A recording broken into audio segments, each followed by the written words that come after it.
Hello, traders. FX Pip Collector here. Today is Wednesday, March 19th, and this is my morning forecast for the US dollar yen. If you haven't done so already, definitely do check out my free Discord channel linked at the end of this video in the corner. Also, don't forget to check out my website to get access to all these benefits listed below and more.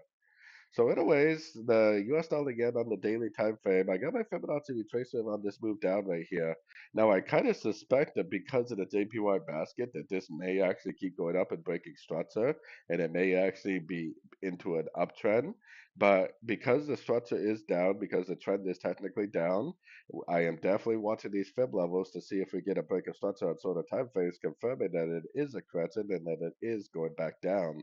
But be very cautious because if it doesn't break structure, it could go up and up and up and break structure, confirming that this move down is over and that we are actually back into a uptrend on like the weekly time frame.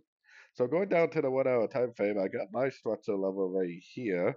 So if we do break and hold below that structure level with momentum, then I definitely think I would have to say that this is a wave C, and I would probably start looking for sorts. But I would have to see this break and hold below structure like that. Then I would probably be looking for sorts on pullbacks, assuming that this is the end of a wave C and that we're back into the downtrend. Now, keep in mind that we do have federal funds interest rate news coming out today for the US dollar, which should be a really big news event. And I will be live streaming for that news event today, so make sure you stop in for that. But one thing that is really key on this is if it doesn't break structure, then continue to look for longs. We're at the 50% Fibonacci retracement now. I mean, if this turns into an engulfing move, it could easily just continue to trend up.